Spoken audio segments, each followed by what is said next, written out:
Hello, this is MCOM 381 News, your trusted news source. I'm Erin Carney. Our top story tonight comes from right here at Towson University. The recent presidential election has created much discourse about the direction of the country, but what discussions are taking place in smaller demographics, such as on college campuses? MCOM 381's Andrew Brock went down to Towson University to find out.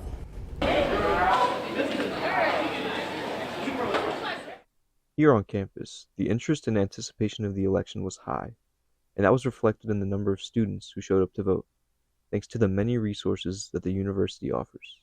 Our office does a lot of work to make sure to educate and support students around how to get to the polls, making sure you understand where your polling location is, voter education workshops. We had Party to the Polls to celebrate the first day of early voting.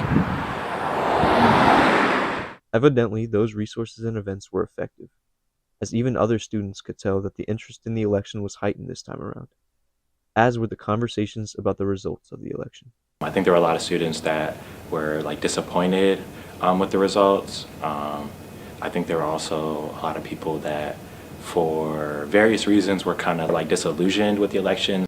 The pre-election events and workshops were a success in terms of educating students and sparking their interest in the election. But what about the events that were held on campus on Election Day?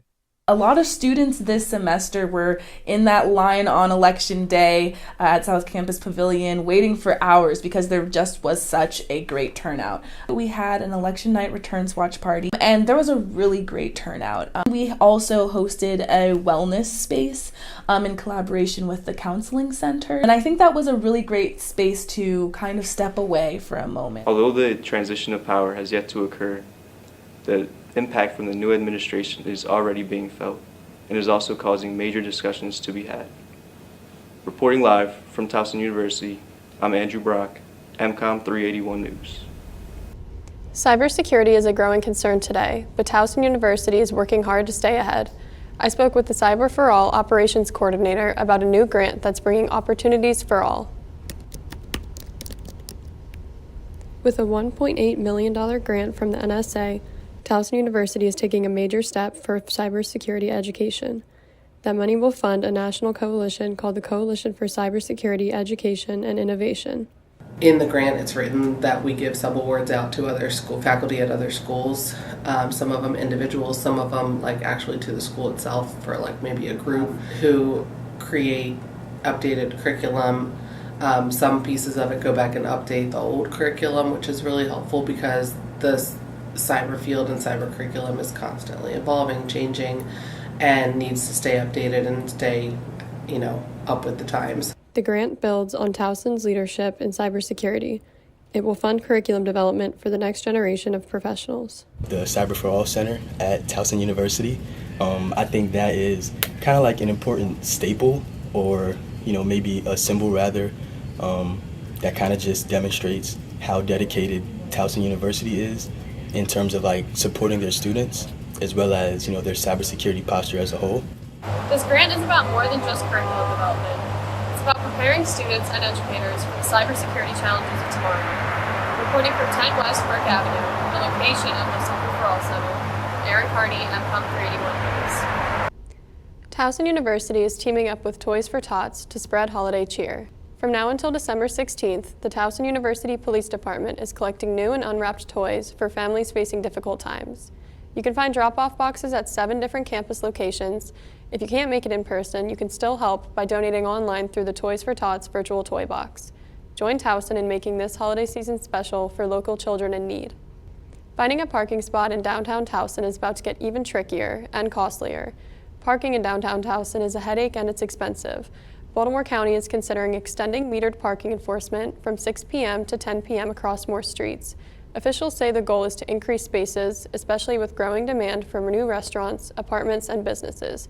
But some residents and local businesses worry it could drive visitors away, as they've already seen steep fines and confusion on streets like Susquehanna Avenue, where the change is being tested.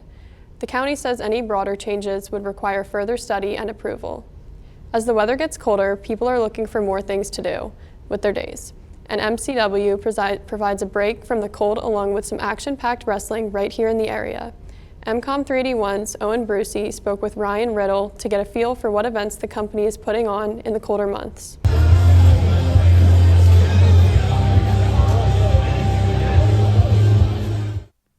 Maryland Championship Wrestling, or MCW, is on a roll, producing show after show to the delight of all fans in the local area. I spoke with MCW star Ryan Rydell about what the company does and what they're bringing to the people. Here at my wrestling school, mcwprowrestling.com, go look it up. We do what we call birthday parties. So we do birthday parties for little kids, and it allows, like our students to have practice matches in front of live crowds.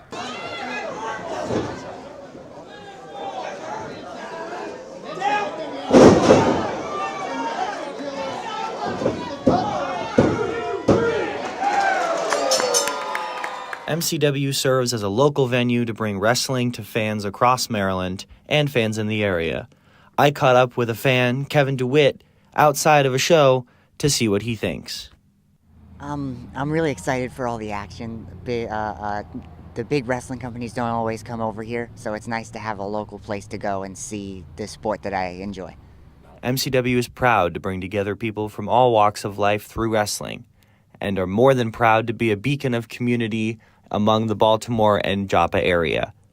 MCW will close out the year with its final show titled Season's Beatings right here at the RJ Meyer Arena in mid-December, and fans could not be more excited.